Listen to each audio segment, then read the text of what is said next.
गुरु जी की आज का सत्संग दीपा जी का है और हमें गुरु जी के सत्संग जो लोग लिख कर भेजते हैं मैं कुछ उन्हीं को आपको सुना देता हूँ। इसलिए अगर आप सभी संगत भी गुरु जी का सत्संग चाहते हो शेयर करना तो आप मुझे लिख कर भेज सकते हो, क्योंकि मैंने इसमें अपना मोबाइल नंबर भी मैं नीचे दे देता हूँ, तो आप मुझे भेज सकते हो। क्योंकि सत्संग करना भी गुरु जी की ही सेवा है और जिसको गुरु जी ने जो सेवा प्रदान करी उसे करना चाहिए। इसलिए मेरी बहुत इच्छा थी गुरु जी की सेवा करने की, तो मैं सत्संग के माध्यम से कर रहा हूँ। आप सभी ने समय निकाल कर सत्संग सुनना चाहिए, क्योंकि हम लोग रोज़ सत्संग करा तो नहीं सकते लेकिन सत्संग रोज़ सुन जरूर सकते हैं। इसलिए आज का सत्संग मैं शुरू करता हूँ। जय गुरु जी की। और एक चीज़ पहले कह दे रहा हूँ, वीडियो को लाइक और चैनल सब्सक्राइब जरूर कर लें, ताकि जो भी मैं रोज़ वीडियो अपलोड करूँ सत्संग की वो आपको सबसे पहले प्राप्त हो सके। मैं गुरु जी की शरण में 2014 में आई थी। इस दौरान मुझे बहुत कुछ दिया और मेरे इकलौते बेटे मतलब इन दीपा जी का अकेला ही बेटा था, उसकी भी रक्षा करी। क्योंकि कुछ साल पहले इनको एक पंडित ने हस्तरेखा देख के कहा कि अकाल मृत्यु है, और अकाल मृत्यु का नाम सुनते ही इनका पूरा घर डर जैसा गया था। यहाँ तक कि पंडित ने हमसे आने वाली विपत्ति की तारीख और समय तक लिख कर दे दिया। मतलब इतना होशियार ब्राह्मण था वो, जिसने इन्हें तारीख और डेट सब कुछ लिख कर दे दिया। 20 जुलाई 2015 को लेकिन मुझ पर दिव्य कृपा हुई और मैं गुरु जी की शरण में आकर चिंता मुक्त हो गई। क्योंकि जो भी संगत या जो भी मनुष्य हमारे गुरु जी की शरण में आ जाता है, फिर चिंता की तो कोई बात रहती ही नहीं है।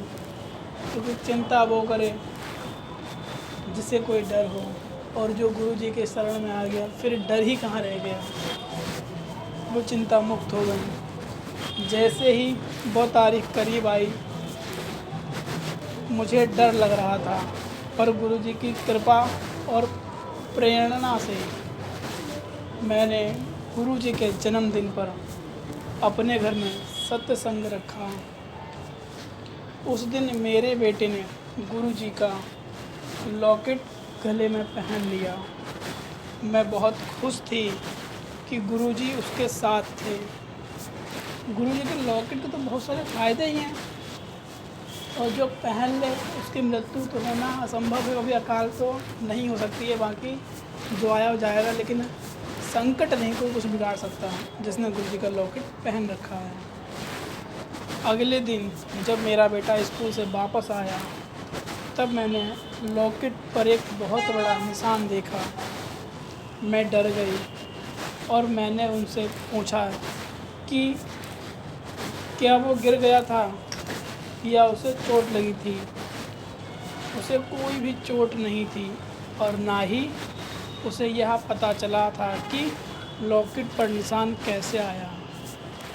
मैं फ़ौरन समझ गई कि उस पर आने वाली विपदा को गुरु जी ने अपने ऊपर ले लिया, और मैंने गुरु जी का शुक्रिया अदा किया, शुक्राना गुरु जी का, और मंत्र जाप किया। और जैसे जैसे 20 जुलाई करीब आ रही थी, मेरा तन मन और मन में चिंता बढ़ती ही जा रही थी। उस तारीख से एक दिन पहले मैंने गुरु जी के घर में पूजा प्रसाद और भोग लगाया, और मेरे परिवार ने प्रसाद को 2-2 बार आशीर्वाद के रूप में उसे ग्रहण किया और ओम देखा। जब भी प्रसाद का भोग लगाया उस पर ओम का आकार 2-3 बार, जितनी बार लगाया हर बार दिखाई पड़ा। मैं समझ गई कि गुरु जी का आशीर्वाद है। और वो जो तारीख थी 20 तारीख, जिस दिन एक खतरा था, वो तारीख अब आने ही वाली थी।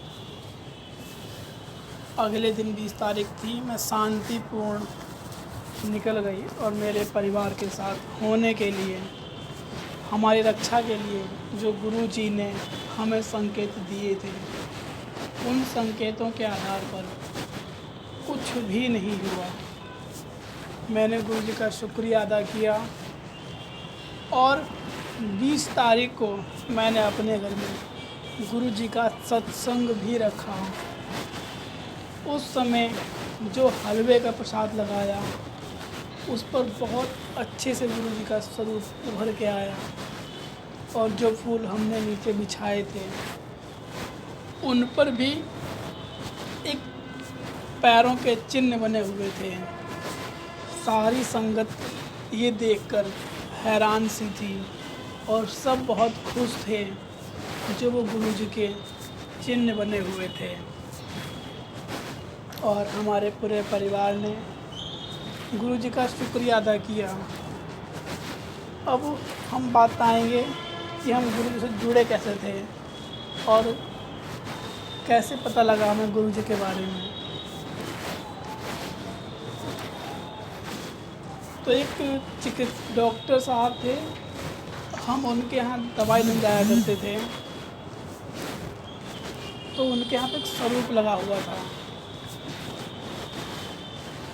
तो हमने उनसे पूछा कि ये कौन है जो रेशमी वस्त्र धारण करे बैठे हैं।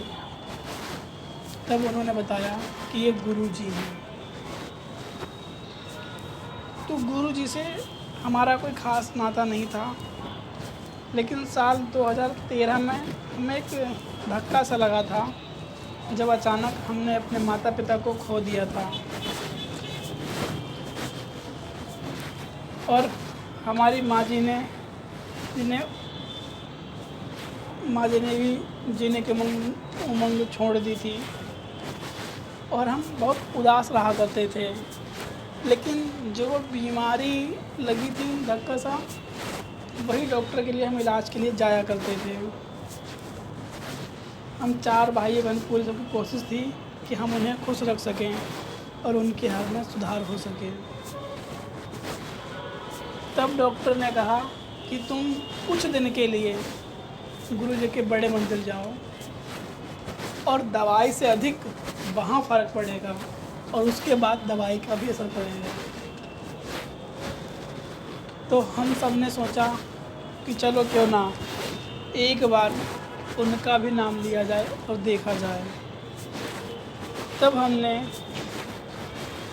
14 तक आते आते हम गुरु जी के पास पहुँचे और माँ के नाक कान के दाहिने जो दर्द थी सोच कर उन्हें जुकाम और खांसी में बदल गया। और कुछ दिन बाद डॉक्टर की वही दवाइयाँ उनको फ़र्क देने लगी और वो धीमे धीमे ठीक होने लगी। उससे जो असर पड़ा, हमें काफ़ी ज़्यादा फ़ायदा दिखाई पड़ा। और उससे पहले हमने कई एक्सरे, खून टेस्ट, ब्लड टेस्ट और न्यूरोथेरेपी लिस्ट सब कुछ करा लिया था, लेकिन नहीं, हमें हमारी माँ को एक बड़े अस्पताल में ले जाने के बाद में भी कोई फ़र्क दिखाई नहीं पड़ा था। काफ़ी पैसा भी बर्बाद हो चुका था और हमने अपनी माँ के लिए 3-3 हॉस्पिटल चेंज कर लिए थे। उसके बावजूद भी मेरी माँ की तबीयत में कोई भी फ़र्क नहीं पड़ रहा था।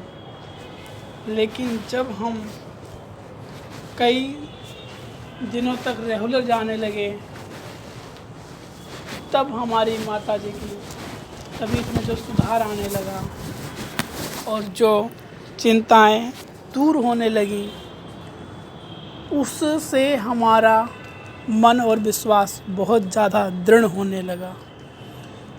और तब हमारे मन में आया कि बस अब हमें गुरु जी की ही शरण में रहना ही है, क्योंकि गुरु जी हमारी सभी दिक्कतों को दूर ही करेंगे और हमें सिर्फ गुरु जी का ही ध्यान लगाना है। और आसपास के एक आध सत्संग में भी हमें बुलावा आया, तब हम वहाँ पे भी गए।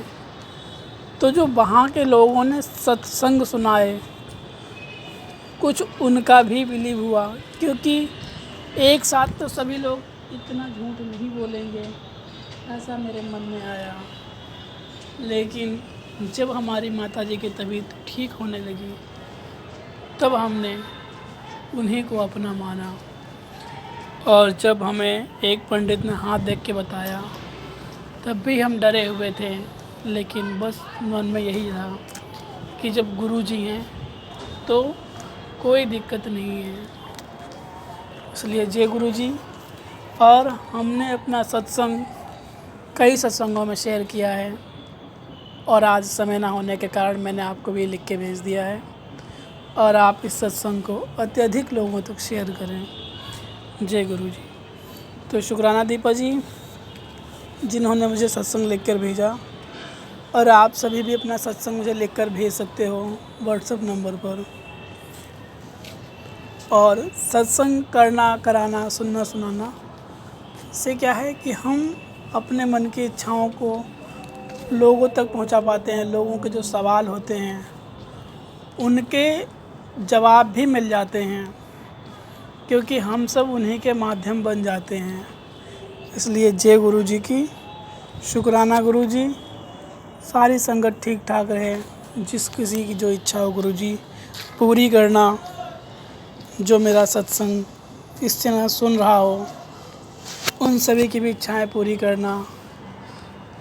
और बस आप सभी से यही निवेदन है कि ये चैनल गुरु जी का ही है, आप सभी ऐसा सब्सक्राइब ज़रूर कर लें। जय गुरु जी।